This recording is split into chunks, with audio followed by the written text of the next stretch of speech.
அன்பார்ந்த சகோதர சகோதரிகளே, இயேசுவின் நண்பர் ஆவோம் என்ற இந்த நிகழ்ச்சியின் வழியாக இந்த நாளிலும் உங்களை சந்திப்பதில் மகிழ்ச்சி அடைகிறேன். இந்த இறை செய்தியை கேட்கிற உங்களுக்கும் உங்கள் குடும்பத்தில் உள்ள அனைவருக்கும் சமாதானம் உண்டாவதாக. ஆமேன். அன்பு சகோதரா, அன்பு சகோதரி, இன்றைய நாளின் தியானத்திற்காக நாம் எடுத்துக்கொண்ட இறை வார்த்தை திரு வெளிப்பாடு புத்தகம் 16ஆம் அதிகாரம் 15வது இறை வார்த்தை. இதோ நான் திருடனைப் போல் வருகிறேன். தாங்கள் ஆடையின்றி நடப்பதையும் பிறந்த மேனியாய் இருப்பதையும் பிறர் பார்த்திடாதவாறு தங்களின் ஆடைகளை ஆயத்தமாக வைத்திருப்போரும் வெளிப்பாய் இருப்போரும் பேறு பெற்றோர் என்று இந்த இறை வார்த்தைகள் நமக்கு சொல்லுகின்றன. திருடன் எந்த நாளில் எந்த நேரத்தில் வருவான் என்பது நமக்கு தெரியாது. அதேபோல் ஆண்டவர் இயேசு வரும் நாளும் அந்த நேரமும் நமக்கு தெரியாததால் ஆண்டவர் இயேசுவின் வருகைக்காக நாம் எப்போதும் ஆயத்தமான நிலையில் இருக்க வேண்டும் என்றும் ஆண்டவர் இயேசுவின் வருகையை ஆவலோடு எதிர்பார்த்து விழிப்பாயிருந்து செபிக்க வேண்டும் என்றும் இந்த இறை வார்த்தைகள் நமக்கு சொல்லுகின்றன. மேலும் ஆண்டவர் இயேசு நம்மை சந்திக்க வருகின்ற அந்த நாளில் நாம் ஆடையின்றி பிறந்த மேனியாய் வெட்கி நிற்கும் நிலையை பிறர் பார்த்திடாதவாறு நாம் மீட்பின் அடையாளமாக ஆண்டவர் இயேசுவிடமிருந்து நாம் பெற்றுக்கொண்ட அருள் என்ற அந்த ஆடையை அணிந்து நாம் ஆயத்தமான நிலையில் இருக்க வேண்டும் என்றும் இந்த இறை வார்த்தைகள் நமக்கு தெளிவாக எடுத்து சொல்லுகின்றன.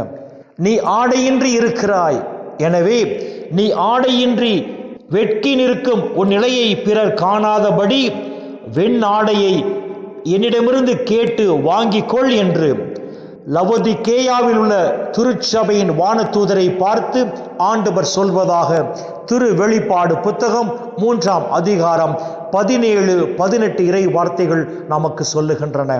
உலக மக்களின் பார்வையில் நாம் ஆடை அணிந்தவர்களாக தோன்றலாம். ஆனால் ஆண்டவர் பார்வையில் நாம் ஆடை அணிந்த மக்களாக தோன்றுகிறோமா அல்லது ஆடையின்றி பிறந்த மேனியாய் இருக்கிற மக்களாக தோன்றுகிறோமா என்பதுதான் கேள்வி.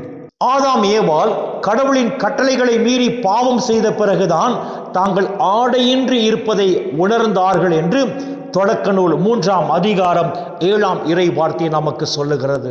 இந்த இறை வார்த்தைகளுக்கு அர்த்தம் என்ன? கடவுள் கட்டளைகளை மீறி நாம் பாவம் செய்கிற போது நாம் மீட்பின் அடையாளமாக பெற்றுக்கொண்ட அருள் என்கிற அந்த ஆடையை நாம் இழந்து விடுவதால் நாம் ஆடையின்றி பிறந்த மேனியாய் இருக்கிறோம் என்றுதான் இந்த இறை வார்த்தைகள் நமக்கு தெளிவாக எடுத்து சொல்லுகின்றன. கடவுளின் கட்டளைகளை நாம் முழுமையாக கடைபிடித்து வாழும் போதெல்லாம் அருள் என்கிற ஆடையை நாம் அணிந்து இருப்பதால் நாம் கடவுள் பார்வையில் ஆடை அணிந்த மனிதர்களாக தோன்றுகிறோம். மாறாக கடவுளின் கட்டளையை மீறி நாம் பாவம் செய்கிற போது நாம் அருள் என்ற அந்த ஆடையை நாம் இழந்து விடுவதால் கடவுளின் பார்வையில் நாம் ஆடையின்றி நாம் பிறந்த மேனியாய் இருக்கிறோம் என்றுதான் இந்த இறை வார்த்தைகள் நமக்கு தெளிவாக எடுத்து சொல்லுகின்றன. அன்பு சகோதரா, அன்பு சகோதரி, கடவுளின் அருள் இருந்தால் மட்டும் தான் விண்ணக ராஜ்யத்திற்குள் நாம் நுழைய முடியும். அங்கு ஆண்டவரோடு நாம் என்றும் வாழ முடியும் என்பதை நாம் மறந்து விட வேண்டாம்.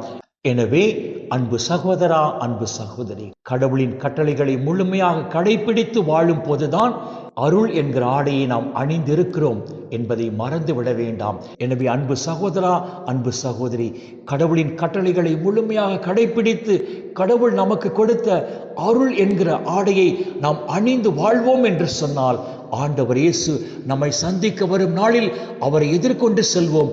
அப்பொழுது ஆண்டவர் இயேசுவோடு நாம் விண்ணகத்திற்குள் சென்று அங்கு நித்தியத்திற்கும் அவரோடு மகிழ்ந்திருப்போம் என்பதை மறந்து விட வேண்டாம்.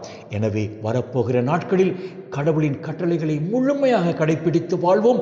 அப்பொழுது மீட்பின் அடையாளமாக நாம் பெற்றுக்கொண்ட அருள் என்கிற ஆடையை நாம் அணிந்து இருப்பதால் ஆண்டவர் இயேசு வரும் நாளில் அவர் நம்மை அவரோடு விண்ணக ராஜ்யத்திற்குள் அழைத்து சென்று அங்கு நித்தியத்திற்கும் அவரோடு மகிழ்ந்திருக்கும்படி செய்வார்.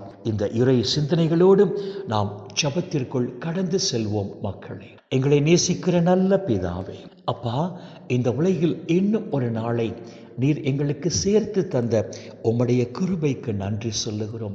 இந்த நாளிலும் ஆண்டவர் இயேசு எங்களை சந்திக்க வருகிற போதும் நாங்கள் எவ்வாறு இருக்க வேண்டும் என்று சொல்லி உம்முடைய உயிருள்ள வார்த்தைகள் வாயிலாக எங்களோடு பேசினீரே. அப்பா, உமக்கு நன்றி சொல்லுகிறோம். உம்மால் தேர்ந்து கொள்ளப்பட்டு பெயர் சொல்லி அழைக்கப்பட்ட நாங்கள் வரப்போகிற நாட்களில் உம்முடைய கட்டளைகளை முழுமையாக கடைபிடித்து, அப்பா, மீட்பின் அடையாளமாக நாங்கள் பெற்றுக்கொண்ட அருள் என்கிற அந்த ஆடையை நாங்கள் அணிந்து வாழும் போது, அப்பா பிதாவே, இந்த வழியிலும் தேவரீர் எங்களை ஆசீர்வதித்து ஆண்டவர் இயேசு வரும் நாளில் அந்த நிலை வாழ்வை எங்களுக்கு பரிசாக தந்து நித்தியத்திற்கும் விண்ணக ராஜ்யத்தில் நாங்கள் மகிழ்ந்து வாழும்படி செய்வீராக. அப்பா பிதாவே, இந்த இறை செய்தியை கேட்கிற அனைத்து மக்களையும் அவர்கள் குடும்பங்களையும் விண்ணக ஒளி பீடத்திலிருந்து தேவரீர் ஆசீர்வதிப்பீராக. அப்பா, இந்த இறை செய்தியை கேட்கிற உம்முடைய பிள்ளைகள் உம்முடைய நிறைவான ஆசீரால் இந்த நாளில் எந்த குறையும் இன்றி மன நிறைவோடு, மன மகிழ்ச்சியோடு, மன அமைதியோடு, நலமோடு வாழ கிருபை செய்வீராக. இயேசுவின் பரிசுத்த நாமத்தில் ஜெபிக்கிறோம் நல்ல பிதாவே. ஆமென், ஆமென், ஆமென்.